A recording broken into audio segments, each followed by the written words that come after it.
Welcome to The Brain Dump, where we study the psychology of success. Join us as we probe the habits, rituals, and routines of top-performing artists, entrepreneurs, authors, athletes, and more to uncover the timeless principles we can all use to take our lives to the next level. Are you ready to plunge the grunge that's been gunking up your mind's eye? Great, then let's get to it.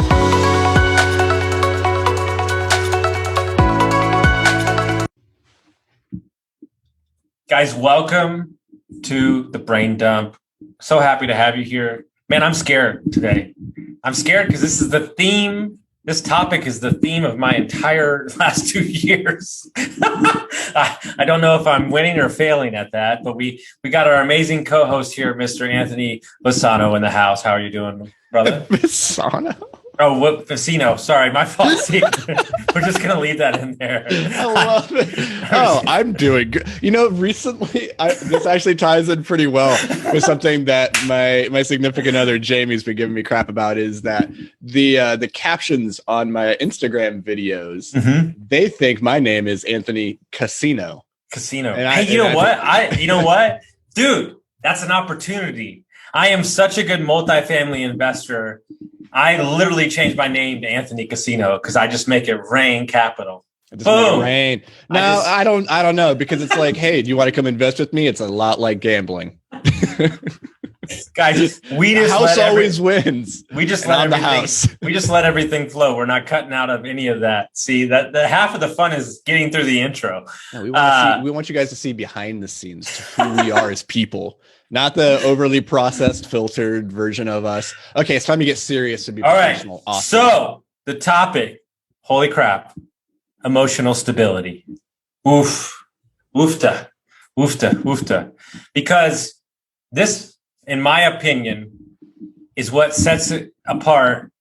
People that can operate in many different markets, and more importantly, like walk forward and, I don't know, some sort of peace in their life instead of reacting to every triggered emotion or when something goes south. And I'll let you kind of unpack it first, but for me, it's my theme. Not knowing COVID was going to hit, it was my theme for last year. And then I just kind of tagged it along to continue the process. And I always pick a theme or a sentence that I'm kind of doing. And I just wanted to be a little more stoic. I wanted to be a little more, which I think is kind of a yin and yang with me, because half of what excites about people is my energy and kind of my off the cuff stuff. But I definitely think that there's a time and place for it. I agree fully. For me, I don't bring a lot of energy, first of all. Like, nobody ever says that to me. Like, Anthony, you're not the ball of energy like Austin is. And that's because I've tried really hard throughout my life to, like you said, practice that stoic philosophy of not getting too high, not getting too low. But my personality is actually one of, I tend towards, I would say, neutral. And that can make it difficult in situations where I need to show up and bring energy, or to be engaged, or to be empathetic to people who they feel big emotions and they struggle.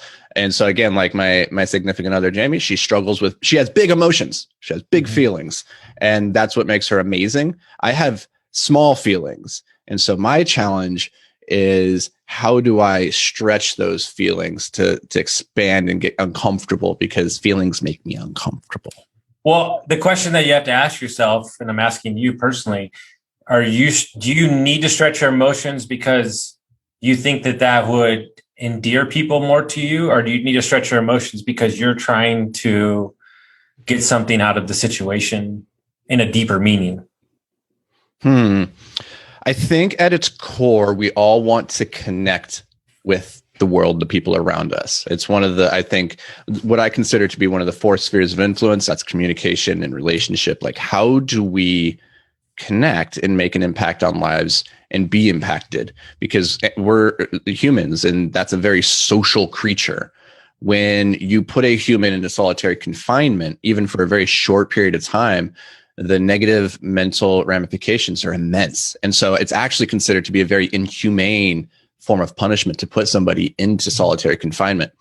But if you think about, even not in a prison environment, but just in our day-to-day lives, how many of us feel isolated or feel disconnected because maybe we're in a group of people, but we don't feel like we're being seen. We're not being seen in who we really are. And I think the majority of my difficulty with that scenario is that that's by my own making, by putting up the guards and the walls and the masks and everything that protect me, the person that's inside. And I project what I want them to see. But then I don't feel that deep, meaningful connection because they're just connecting with the mask, not with me. And so you see, it's like this, this weird dichotomy, this relationship. And so what I've been trying to do is be more conscious of that mask that I'm putting out there, that wall that I'm putting out there, and saying it's important to be connected in a deep, meaningful way with the people in your life. And that only happens when you open the door to the truest parts of yourself. But this goes back to that vulnerability episode that we talked about, where I'm selectively vulnerable. That's my big weakness that I'm working on, I would say, in 2021, is not just opening the door to the rooms that I've already cleaned inside the house, but opening the door and saying, hey, you can go wherever you want. That basement, though, just a heads up, it's a real mess. Well, before we rip apart my life, but but do you think that has been a problem, maybe because you're so highly intelligent and very well read, that a normal chit chat conversation doesn't really add any value to your life, and so that makes you almost feel disconnected from the overall societal views, and you can do whatever you want. We're in a day and age where you can do whatever you want. But I wonder if that's kind of been like me. I can talk about horse shit in a field, or I can talk about, like I was talking to my girlfriend the other day. We met a nice couple that she knows, a lady in the thing. And like, he wanted to talk about whiskey and Harley Davidsons. I ran over a bike and I don't drink anymore, but I sold whiskey for 20 years. And so that's what we talked about. And so it's the whole point of like, I try to meet people where they are and not make them feel stupid or anything. But I wonder if, because you're so well read and because you're so well versed and highly intelligent, I wonder if that's been kind of a mountain that you've had to climb, or maybe you don't connect with some people like on that norm, like that, not normal, but you call me not normal. No, you're not far off base, but there's a couple other angles to this. I'll pull in. One is, again, I point to it all the time, is ADHD. One of the unique things about ADHD isn't that we can't focus. It's that we can't focus on something that we're not interested in. And so when we get interested, when we get passionate or curious about a thing, then we can go into that hyper-focused state very easily. But if we're not interested in it for whatever reason, then it's very difficult for us to stay present. And so shallow conversations, like you're pointing out, they don't interest me. I don't have fun just sitting around and saying, hey, so what do you do? How's the weather? What do you do with the kids on the weekend? What was your weekend like? I don't enjoy that stuff because it's all... you could substitute any answer in there, and my response is more or less going to be the same, right? And so it's pretty much a scripted conversation. But it's also not you being an asshole. It's just that doesn't serve you. Yeah, and honestly, the other part of it too is it doesn't serve the other person. Like neither of us is being served, and if we're both being honest and self-aware about that fact, then we'll look at it and say, "Why bother?" Or let's take it to a deeper level. Well, or take it to a deeper level, because that's the alternative. Is like, okay, let's not talk about that. Let me go a little bit deeper. But I understand small talk and shallow conversations. They're necessary. They're a social lubricant, and we're not always going to be moving from deep conversation to deep conversation, and that's fine. Well, yeah, no, this is what drives me crazy when you run into somebody from high school that you haven't seen in 10 years, and they're like, oh, acting like you're best friends. And I'm like, I don't even know you. Why are we wasting stuff? But we'll talk. Who dis? New me, who dis? We'll talk about me, which is on the exact opposite, we're polar opposite spectrum, by like Antarctica to like, Australia. For me, I have to keep my emotions in check, because something that my mentors have shared with me, especially as you start going up in the business world and you're starting to do bigger deals, and you're with people, if they're investing millions of dollars or investing in your project, they love the enthusiasm, but they also like I can operate with that neutral mindset. And so for me, it's been it's well documented in my other podcasts. When I was changing myself, and started getting sober, we identified a character that I didn't serve me anymore. And we gave him a name and we gave him qualities that were terrible. And his name was Tasmanian Devil. And, he was very energetic and he got in a room, but he didn't close deals. And so then we created a new character that was Clint Eastwood. And it was Clint Eastwood with the hat on and the poncho and the cigar hanging out of his mouth. And deals came to him. People came to him. I was listening to Jim Rohn today. He said, you want to be successful? Then you work on yourself so much that you attract success. Because whether or not you agree with it or not, people that are high level achievers, people that are highly invested in entrepreneurs, they operate at a certain wavelength where they are very against that frantic mentality, that frantic energy. And what I've learned is that you don't need to share everything with everybody. I don't need to tell you the 9 things I'm have going on. What does this guy want to know that I do that's going to be beneficial to him, that can tell my story in 2 minutes? He doesn't need to know about my Airbnb business. He doesn't need to know about all the other stuff I do. He doesn't need to know about my coaching. He's worried about the construction business. Well, then let's just talk construction business. And this is something I work on. There's no need to name the guy, but I got on the phone with a guy who's an older gentleman in the multifamily space. He got 5 minutes into the call. This was me a year ago. He got 10 minutes into the call. He said, hey man, really appreciate your time. I got to get off the phone. I can't handle you. It's too much. You're telling me too much. And it was the first time anybody said that to me. And I looked at it in the time and I was super pissed, but I realized what he's saying now that I've done enough work on myself. That's amazing. First of all, kudos to him for calling you out. How often do we just go through a conversation and just nod blankly or just find a reason? Oh, my dog just pooped on the floor. I got to go. But he called you out and was like, I can't handle your energy. But there's a lot of truth in that.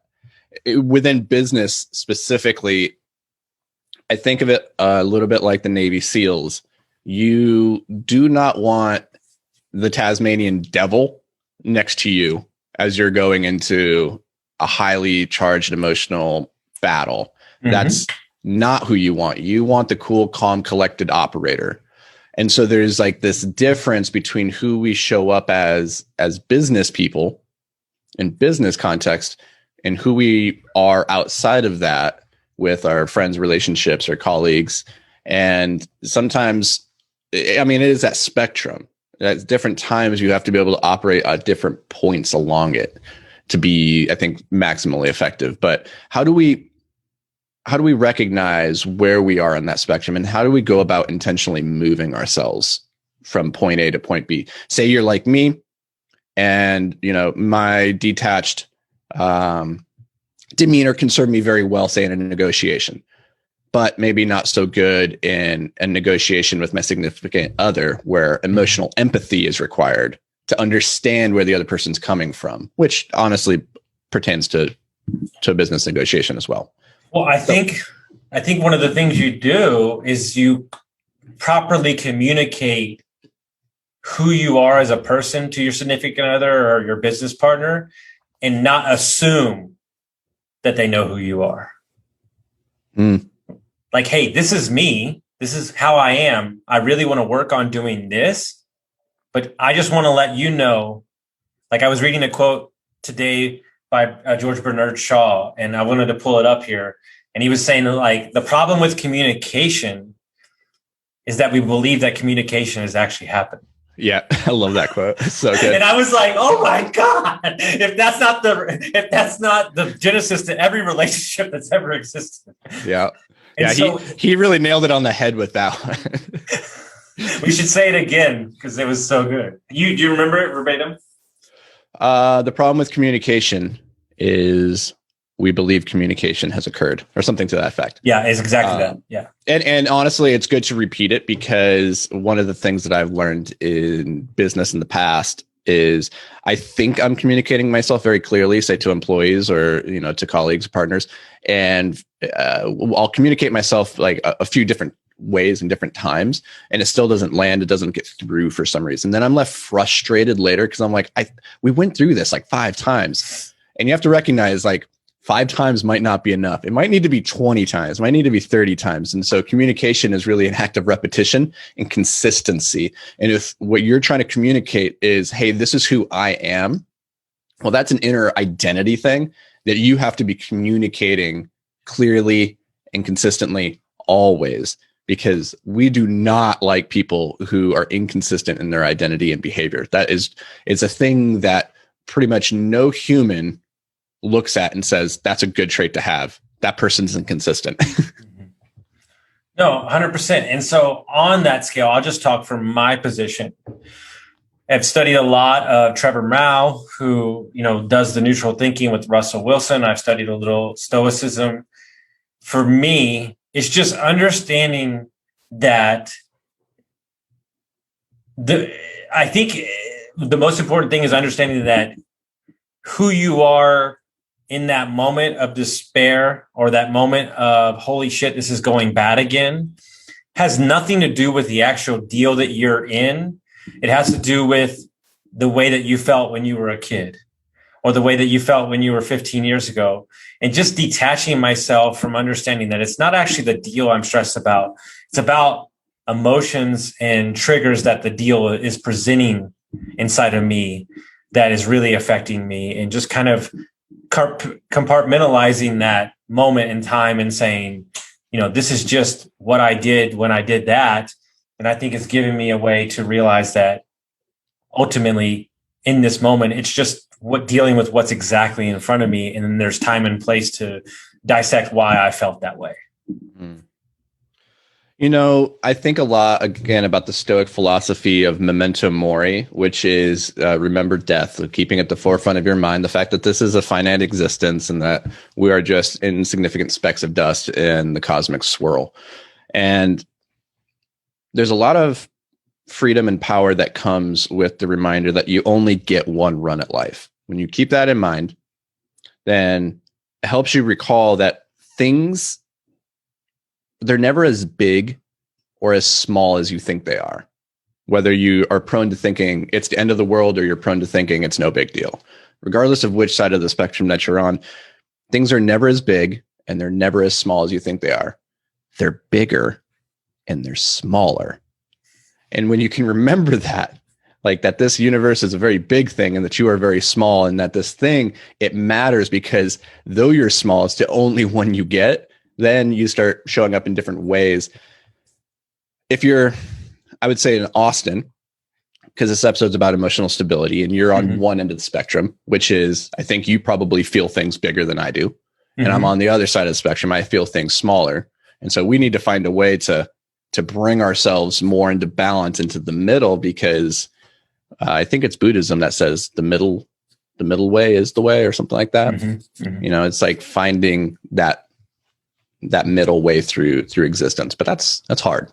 No, I agree. And I think at the end of the day, I think the scary thing to do is to not work on yourself or not destroy that part of you, because people like that part of me. It's what gets them excited, but maybe polish off the stone a little bit on some aspects that ultimately, as I get older, don't serve me, but make sure the core of who I am, the emotions on my sleeves, the energy, but here's the deal. On the same token, I also feel obligated, right? People hear me on the podcast and they meet me in person. They're like, damn, you're way more chill than we thought.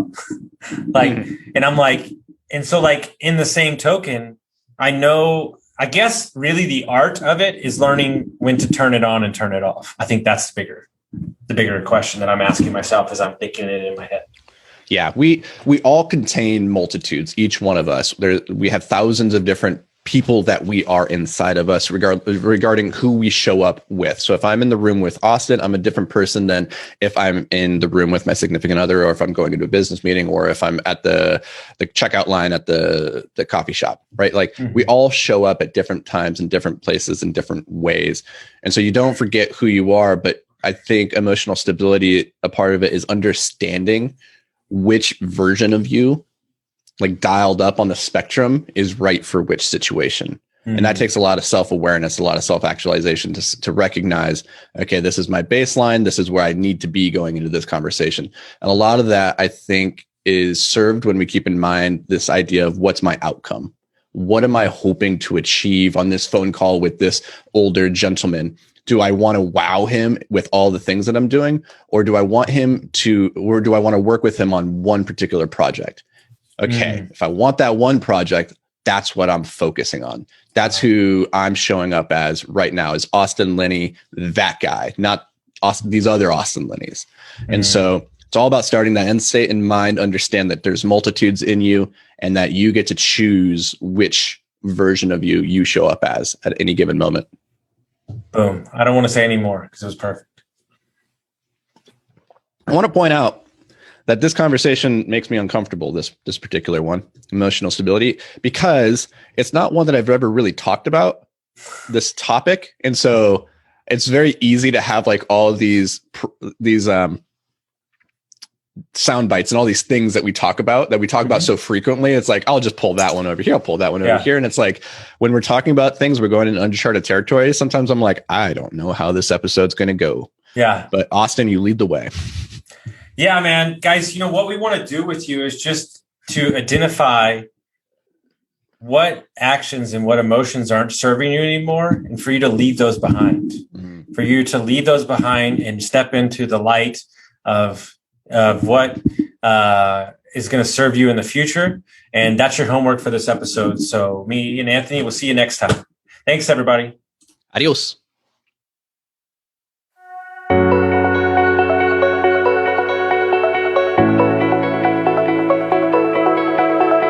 Thanks for joining us here at The Brain Dump.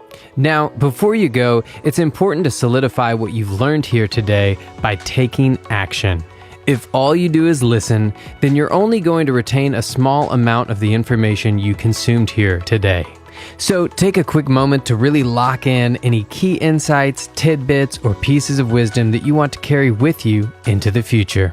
You can do this by heading over to iTunes and leaving a review with your top 3 takeaways from this episode. If you've already left a review, first, thank you so much. Second, it's time to start a brain dump journal. It doesn't have to be fancy, just a slip of paper will do, where you can record a couple quick thoughts from each episode. Science shows this is one of the best ways to ensure long-term retention of new information. And finally, if you've got a brother, a sister, a coworker, or a best friend that you think would benefit from this episode, do them and us a favor and share with them this episode. Your support, as always, means the world to us.